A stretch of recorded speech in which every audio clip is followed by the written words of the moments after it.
Liny, an ex-crane driver from Laos, is working on a major construction project as part of the China-Laos Railway, a bridge which will span the waters of the Mekong River.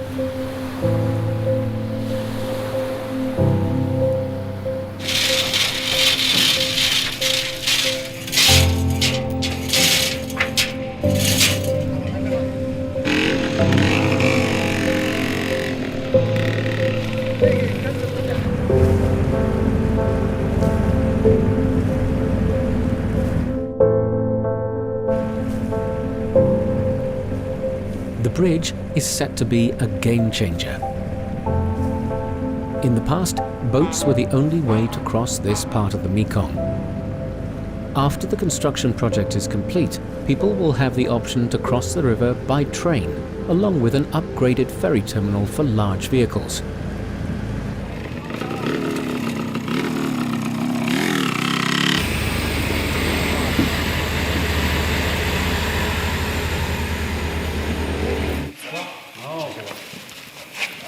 Based on his previous experience, Liny originally thought he'd be needed as a crane operator, but he soon found out there was a greater demand for equipment repairmen, so he decided to learn vehicle maintenance instead.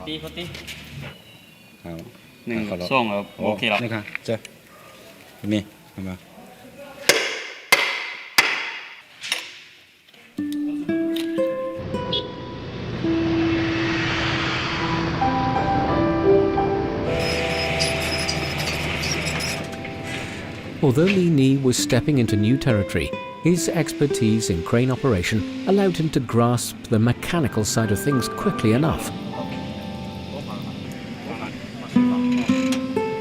A few years later, Liny is one of the most experienced mechanics on site.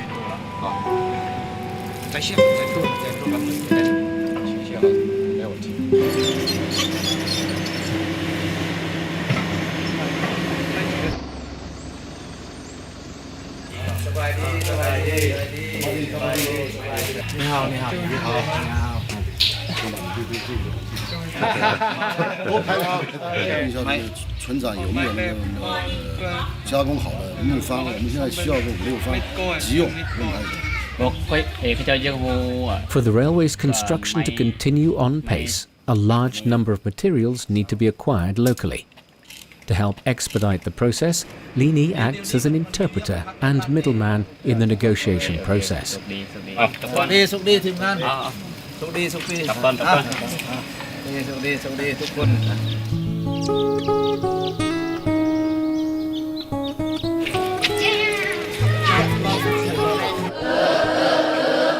Having worked and lived with Chinese colleagues for a long time, Liny's Chinese is passable enough to get the job done.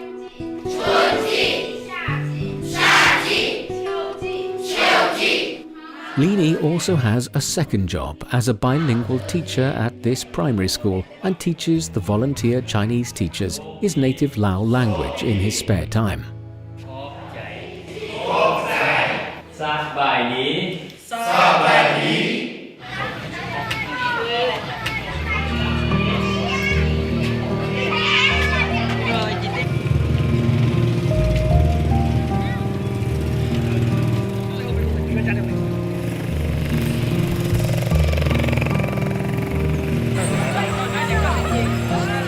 On occasion, he even takes his Chinese colleagues out to experience some authentic Lao culture.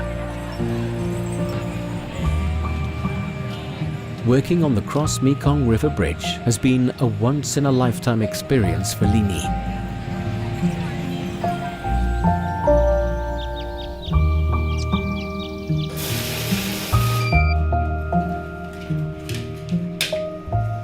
Along with the stable income, Liny is grateful to have acquired a brand new set of skills. There's nothing like coming home to the family after a nice paycheck.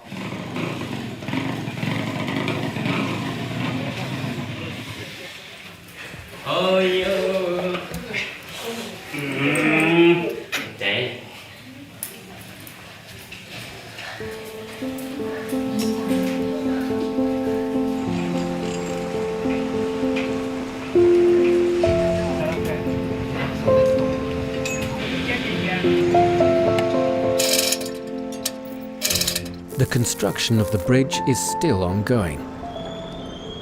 Liny loves working on the bridge. He's put so much into it that he sometimes thinks the bridge has become part of himself.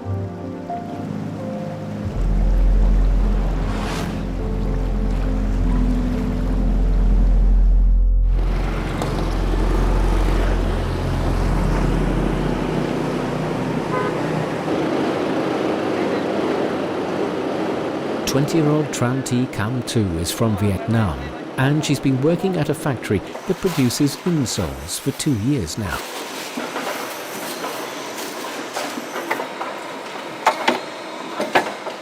The construction of this factory was funded by a Chinese firm 6 years ago.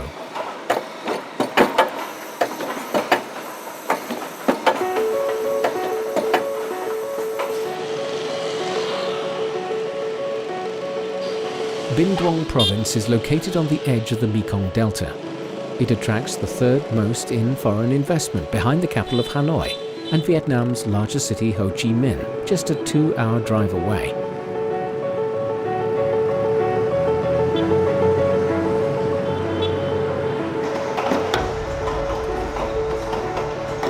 Most of the young employees at the factory come from rural areas.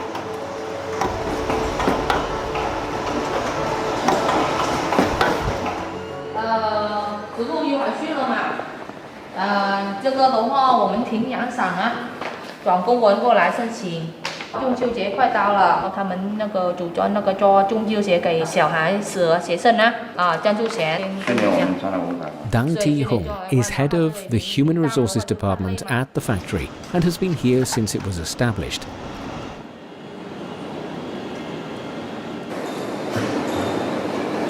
Not only is she an integral part of the recruitment process, but she also maintains constant communication with the frontline employees to answer questions and to keep them up to date with the latest developments.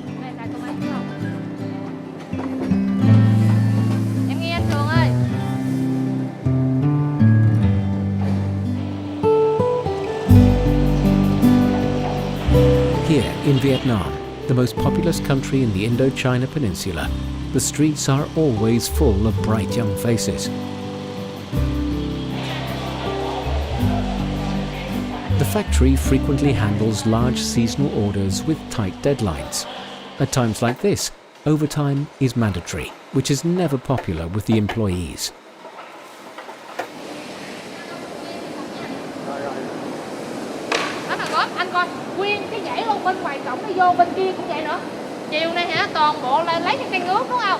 Hung began her working career at the age of 18. Today, she's an HR professional with experience in several foreign investing companies. Hung is invaluable to the factory as she acts as an intermediary between the local workers and management, helping to diffuse any situation that may come about through cultural differences, language, or dissatisfaction. Part of the reason Hung is so effective at her job is that being a local herself, she knows the workforce and their ways inside out.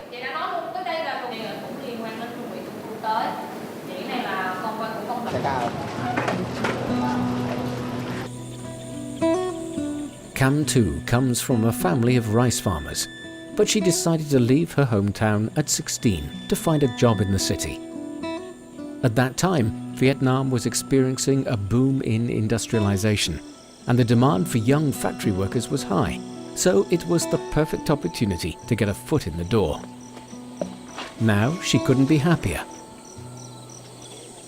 Cam Tu plans to work in the city for a few more years and save enough money to open a store.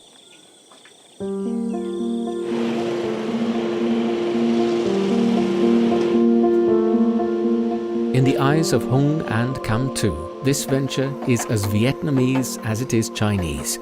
Moreover, the factory belongs to everyone who works in it, down to every last man and woman. Maybe there's nothing glamorous about the work, but there's a vibrant atmosphere here. The spirit of hope you get when everyone is striving as one for a better future.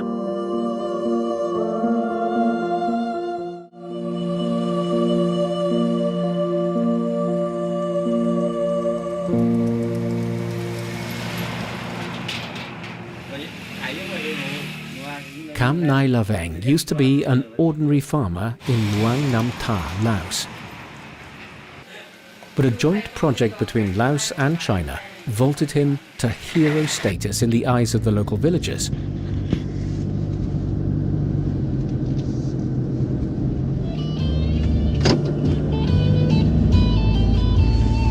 The planting season has arrived, and Cam is driving to Ban Nam Tsi, a village near the border of Laos and China. 村子这个地方了嘛，以前是很穷，他们是就种豆腐，还有种那个大雁啊，还有种玉米啊，就这样的生活。对，现在是就这样了。半夜种水稻，半夜是种好叶。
Last decade, he's been helping them plant high-value-added cash crops.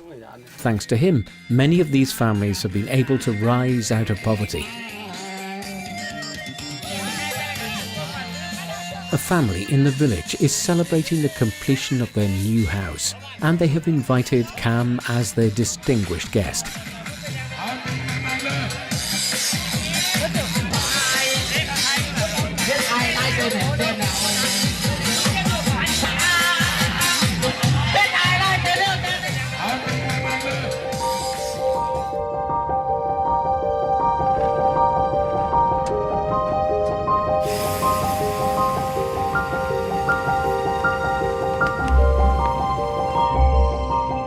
Ten years ago, a Chinese tobacco company built a cigarette manufacturing plant in his neighborhood and have been incentivizing the local people to grow tobacco ever since.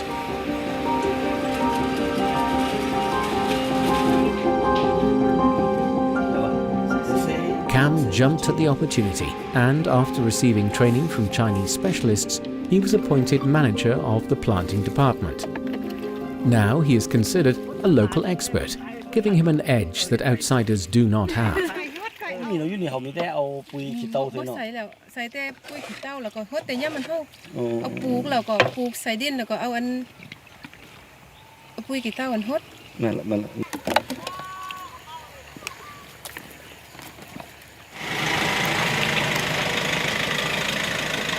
On occasion, he'll take the local workers to visit outside villages, looking for suitable land and farmers who might be interested in planting tobacco for themselves.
Soleil is a musician from Siem Reap, Cambodia.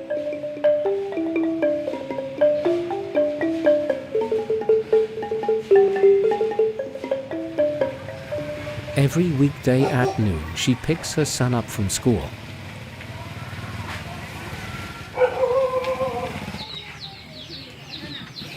Soleil's husband is currently working abroad, so she and her son are living with her parents.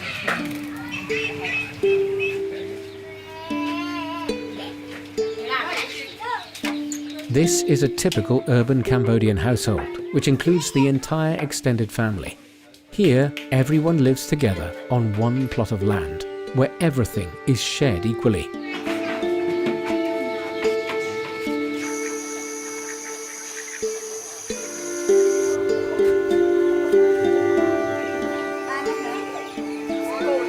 As an adult woman, it's Soleil's responsibility to look after the family.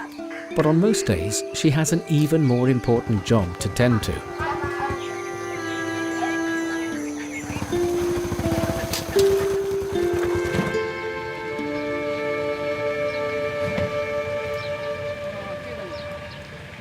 Every afternoon, the theatre that runs the play Smile of Angkor has a rehearsal before the performance, and all the local performers are required to be there.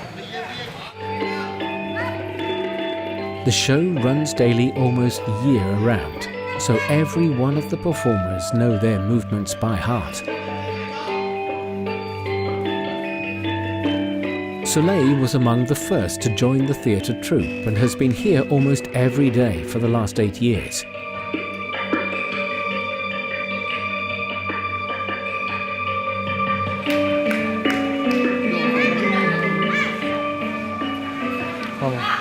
Liny has been with the troupe just as long and is one of the show's most seasoned performers. Also in the performance is her husband, whom she met here on this very stage.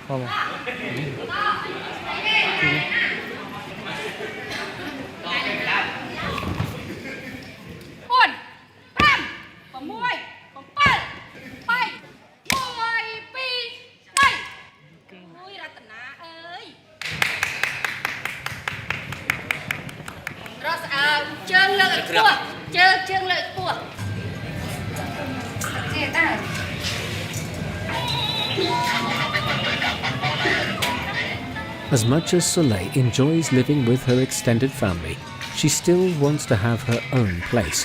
While she and her husband just built a new house last year, unfortunately, they still don't have the money.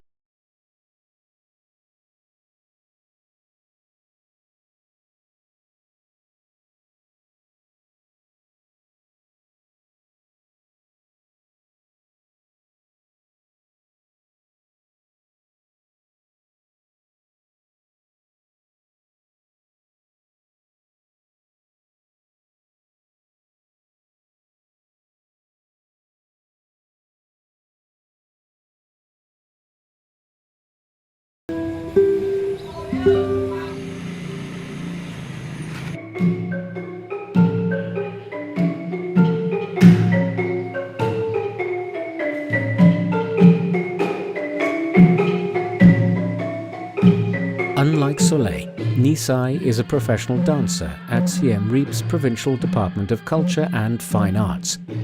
Ever since she was little, she has been perfecting the Apsara dance, a 1,000-year-old Cambodian court dance which uses stylized movements and gestures to express emotion and desire. It is said that in ancient times, female dancers were looked upon with awe and reverence. Having been a dancer her whole life, Liny wish is to become a dance teacher so she can pass down the Apsara dance to others. This means practicing and improving her skills every day.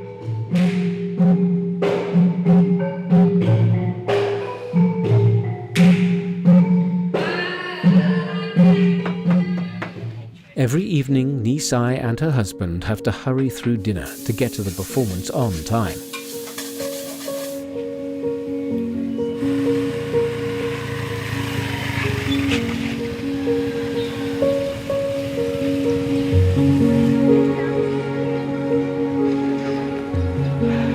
Smile of Angkor is the most famous theatrical performance in Siem Reap and is always listed as a must-see in tour guides.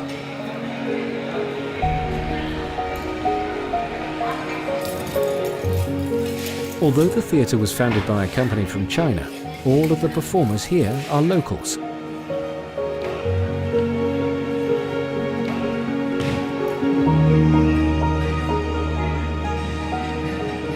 To enhance the look of the performance, the investors have brought in Chinese professionals to assist with the stage design and technical aspects of the show, so the beauty of Cambodian culture can be put on full display. 8 years of successful performances, testimony to the success of the concerted efforts of Chinese people and Cambodians working hand in hand.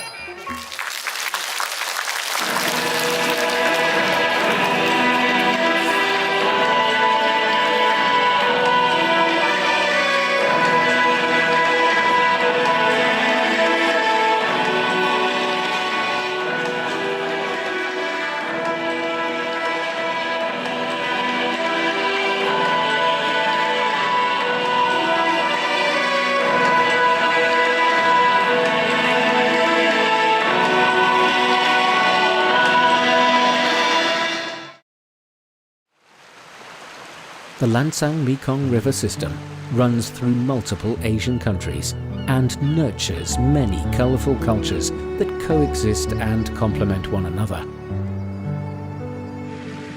For the people that live here, the river permeates almost every aspect of their lives. It is a source of food, a means of transport, and a symbol of solidarity, for it highlights the commonality of responsibilities, interests and beliefs of the people, regardless of their class or background. As the Grand River rushes ever onward, so do the people who live alongside its banks. Like the relentless currents of the river, they too are destined for something bigger, a place where an ocean of possibilities awaits.